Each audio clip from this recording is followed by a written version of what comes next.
Wow! Smile Radio, top of the hour news.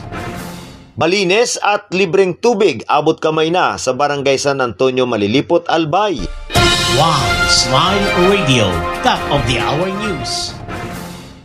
Matapos ang matagal na paghihintay, nagkaroon na ng maaasahang supply ng malinis na tubig ang mga residente ng Barangay San Antonio, Santicon, Malilipot, Albay matapos opisyal na pasinayaan ng Ako Bicol Level 2 Solar Powered Water Supply System kahapon, Pebrero 19, 2025. Ayon sa mga residente, dati silang dumidepende sa deep well o balon para pagkunan ng tubig. Ngunit tuwing tag-init, nagkakaroon ng matinding kakulangan kaya't napipilitan silang umigib ng tubig mula sa ibang barangay.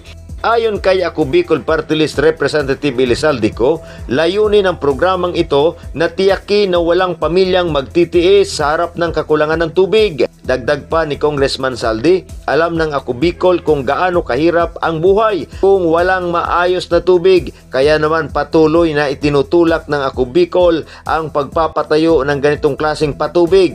Isang sustainable solar-powered water supply na hindi lang malinis kundi libre pa para sa mga malalayo at pinakamahihirap na komunidad sa Bicol. Sa tulong ng Department of Public Works and Highways, naging posible ang proyekto na ngayon ay makikinabang ang buong barangay. Pinangunahan ni Congressman Hil Bungalon ang inauguration ceremony kung saan nagpahayag ng tuloy-tuloy na suporta para sa mga mamamayan ng unang distrito. Aniya, hindi umano siya titigil sa paggawa ng mga proyekto na talagang may direktang benepisyo sa taong bayan.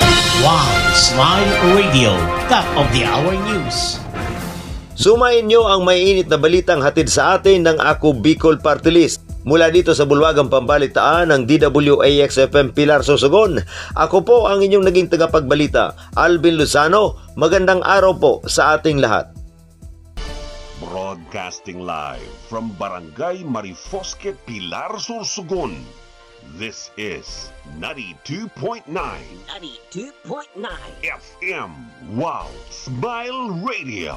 Your frontline radio. Frontline sa bareta, frontline sa impormasyon, frontline sa entertainment, frontline sa public service. Wow! Smile Radio. Pilar Sorsogon. Your frontline radio.